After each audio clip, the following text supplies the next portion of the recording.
Qual é a sua opinião sobre comércios? Oi, eu sou a Cris e esse é o Falando Pensamentos, podcast onde, como o próprio nome já diz, eu falo os meus pensamentos. Sejam bem-vindos. Eu tenho um pesadelo, no sentido metafórico, não um pesadelo real, de que um dia tudo vai ser a mesma coisa. Todas as pessoas vão ser as mesmas coisas, todas as casas vão ser a mesma coisa, todos os pensamentos vão ser a mesma coisa. Isso me deixa muito chateada. E um grande motivo de eu achar isso é que todos os pães franceses, pão de sal, cacetinho, eles viraram a mesma coisa. Antigamente, quando você tinha uma padaria, você tinha ali sua receita, né, do pão de sal, que acredito eu que seja meio farinha, água e sal. Mas isso mudou quando as grandes conglomerados de empresas começaram a lançar misturas pré-prontas para pão de sal, fazendo assim com que o cacetinho que você come aí no Rio Grande do Sul seja o mesmo pão de sal que eu como aqui no Rio de Janeiro. E isso é inquietante, isso me deixa muito inquieta, isso me deixa muito nervosa, porque lá perto da minha casa tinha a padaria da Dona Vera, onde fazia um pão muito gostoso. E agora todos os pães de todo o Brasil estão pão cascudo. Você pode falar que onde eu moro ainda não tá, mas vai ficar. Porque essa é a coisa toda da globalização e união dos alimentos. Todos ficarem com o mesmo gosto. O que acontece, por exemplo, com vários chocolates, que todos têm gosto de gordura hidrogenada, assim como todos os biscoitos também. E em breve, todos nós. Em breve, tudo vai ser uma cópia da cópia da cópia. Assim como acontece com trends do TikTok, e aí todo mundo quer, agora é Clean Girl, agora é a Messy Girl. Eu acho que as pessoas estão com tanta dificuldade de encontrar algo que seja delas e de principalmente sustentar serem quem elas são no mundo, porque é muito mais fácil, muito mais seguro você se juntar a um grupo, a uma manada, você sucumbir ali a um comportamento, que eu acho que isso vai ser cada vez mais comum, e não apenas nos indivíduos, como também nos estabelecimentos. E, sinceramente, o estabelecimento que mais me afeta é aí o do ramo das padarias. Eu não vou tanto em padaria hoje em dia. Eu ia muito mais em padaria quando eu morava numa casa. Não sei porquê, acho também porque a padaria do subúrbio ela é muito diferente da padaria do bairro de classe média. Lá onde eu morava era a padaria da Dona Vera, que ela era ótima, tinha ótimas memórias lá, mas infelizmente, pouco tempo antes de eu ir embora de vez de São João, mataram o matador do bairro, lá na padaria da Dona Vera, com uns 40 tiros. Eu não vi, não, mas eu consigo imaginar como foi. Então, infelizmente, eu lembro da padaria da Dona Vera como uma padaria que tinha o melhor pão suíço do mundo e também como uma padaria onde alguém foi assassinado. O que também marca o início da onda de violência que assola o bairro onde eu cresci, que não era muito violento, porque ele era protegido pelo matador do bairro. Mas eu nem vou me estender nesses assuntos, porque, sei lá, né? Vai saber qual que é o público do meu podcast. Mas tem isso, do pão suicinho. Cara, eu amo um pão suicinho. O da Dona Vera também mudou. Hoje em dia ele também é feito de massa, mas a massa dele é melhor do que a dos pães que eu encontro aqui. O que faz com que minha mãe, vez ou outra, quando ela vem lá da casa dela, ela traga pra mim pão suicinho e mortadela. A mortadela de lá é a mesma mortadela daqui. Mas sabe uma coisa? Quando lançou a mortadela defumada, ela era 20 centavos mais cara. Eu lembro super. 100 gramas da mortadela normal era R$3. 100 gramas da mortadela defumada era R$3,20. Aparentemente 20 centavos é o preço da fumaça. Que nem sei se é a fumaça verdadeira, se aquilo lá é defumado, eu acho difícil. Ou da fumaça líquida. Não sei se vocês sabem, mas existe fumaça em pó e fumaça líquida, que é um pó e um líquido que você pode botar nos seus preparos culinários para dar um gosto de defumado. Mas, independente da fumaça ser em pó, líquida, metafórica ou física, era 20 centavos mais caro. E aí a gente, comprava, assim, tinha uma onda, Pô, vou pegar uma mortadela defumada hoje, bora! E a gente comprava daquela. E aí, com o tempo, eu percebi que a mortadela defumada ela é muito salgada. E aí, hoje em dia, eu não gosto mais da mortadela defumada. Que é um movimento que eu já contei aqui pra vocês. Que acontece de muita coisa na minha vida. De eu querer uma coisa porque eu achava que ela era chique ou cara, alguma coisa. e depois eu ver que ela nem era tão mais legal. Mas o problema do pão francês é que se dane. Não importa, todos são assim. E aí aqui na Zona Sul não tem pão francês. Tipo assim, diferente. Que você pensa, existe tantas padarias artesanais que inclusive não abrem de manhã. Que se você pensar é um pouco a hora que uma pessoa gostaria de comer um pão, né? Também não abrem segunda, várias delas, que é o dia que o padeiro descansa. É um grande surto no círculo gregoriano, arcadiano, da padaria, que a padaria não abre de manhã, assim. Pra mim, isso é uma parada que não entra na minha cabeça, que a hora de você comer um pão é 7, 8 da manhã, antes de botar as crianças pra escola. Claro, tem o café da tarde, mas é café da tarde, pô, outra parada. E essas padarias, você vai lá, você vai encontrar pão de centeio, pão de cevada, pão árabe, pão búlgaro, pão da puta que pariu. Mas você não vai encontrar uma receita original de um pão de sal gostoso. Ah, não sei o que é fermentação natural. Eu não quero fermentação natural. Eu quero fermentação artificial, eu quero fermentação química. Eu não estou nem aí, eu não quero que a levedura tenha vindo da barba do padeiro. Eu só queria um autêntico pão de sal, não cascudo, muito delicioso. É pedir demais uma coisa dessa? E aí, assim, isso já acontece com as lojas de roupa. Por exemplo, hoje em dia, a maioria das lojas, ela tenta ser uma farm. E aí você vai em toda loja e ela está lá com estampas fármicas, vestidos fármicos. Às vezes você queria uma outra roupa, às vezes você queria um outro pão. Às vezes você queria uma pessoa com uma personalidade que seja dela e não uma personalidade completamente genérica, montada por um algoritmo. Mas não temos mais, porque simplesmente está tudo padronizado. E aí existem vários debates, assim, que é uma coisa que eu pincelo aqui às vezes, dessa coisa de, o que é antigo é melhor, o que é moderno é feio. Não é por aí, não acho isso. Mas dá pra você fazer uma coisa moderna bacana, assim como tem coisas antigas meio caídas, como, por exemplo, madeira de mogno no escuro, na minha opinião. Eu tenho pavor. Eu acho que todos os móveis, cadeiras, guarda-roupas, todos vêm com um encosto embutido. Se você bota aquela madeira escura, já tá automaticamente nessa vibe. Mas é foda porque a gente já passou pela revolução das padarias. Então, hoje em dia, a gente tem 2 tipos de padaria, que são as padarias de bairro, que já estão globalizadas, já estão usando uma massa pronta, bizarra, para fazer o pão.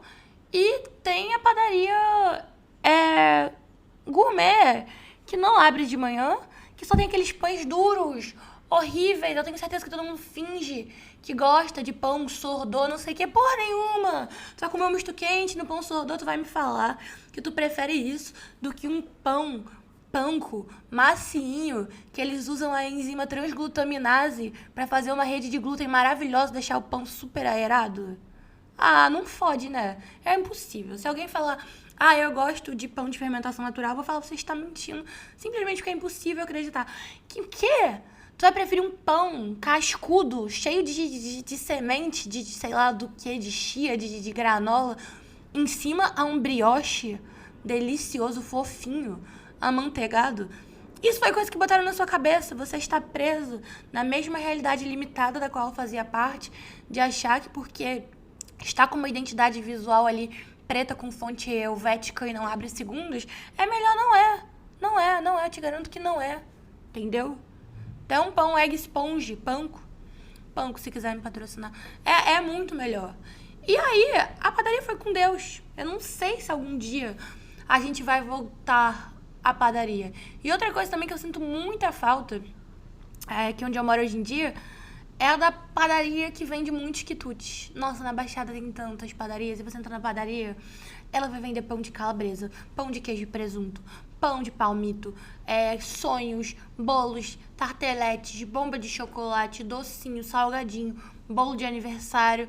Muitas coisas. E você entra lá pra comer um joelho com um guaravita, às vezes um guaraviton.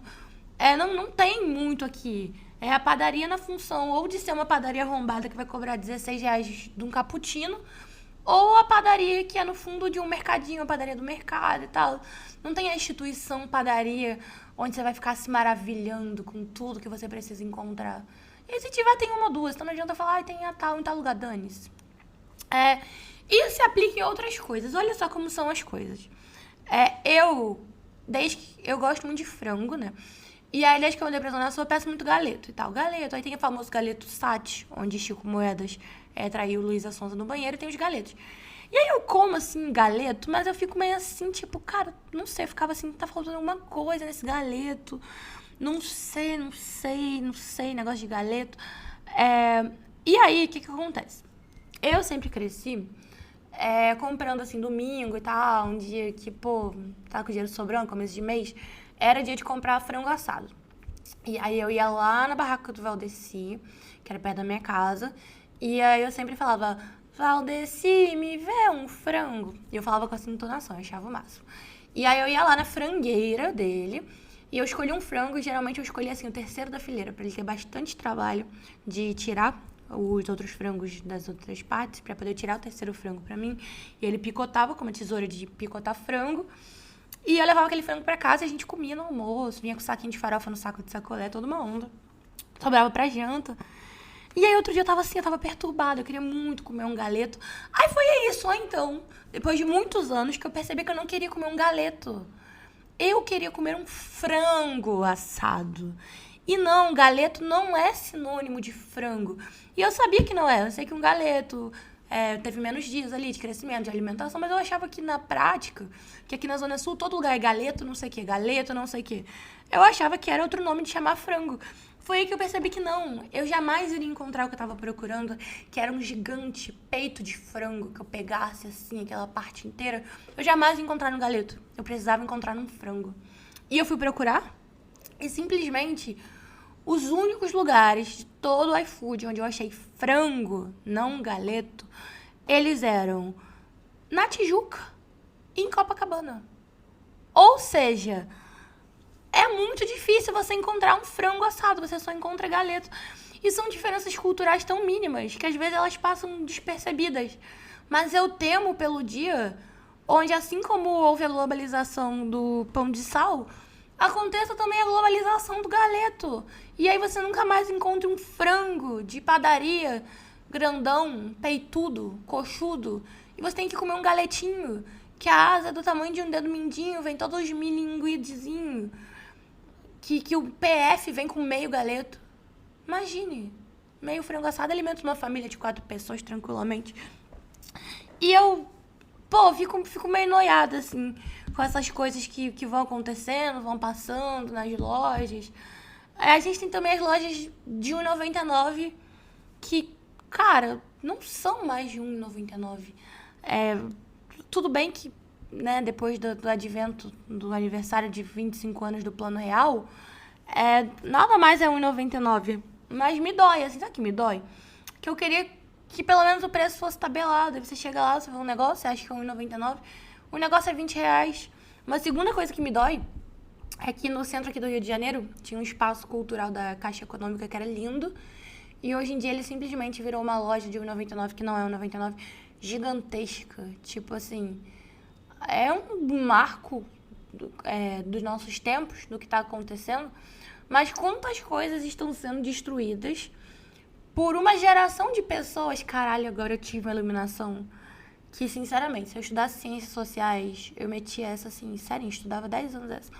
Quantas coisas estão sendo destruídas por uma geração de pessoas que passou pela ascensão social, está com o compasso do que é bom e o que é ruim completamente desregulado, está dando moral para coisas que são ruins, como, por exemplo, pão de fermentação natural, rosé gold e galeto, e simplesmente as coisas que são boas de verdade, elas vão sumir, simplesmente porque nós estamos desnorteados e nós estamos fazendo nossa existência ser pautada no consumo, porque é o consumo que legitima, né, quem sobe de classe. Você precisa ostentar ali que você pode comprar um galeto, que você pode tomar um cappuccino de R$16.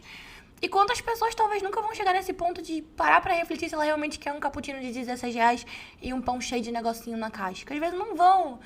E talvez a gente esteja vivendo o último capítulo do mundo como a gente conheceu, do Brasil, pré-grande onda da ascensão social de muita gente graças ao nosso pai Lula.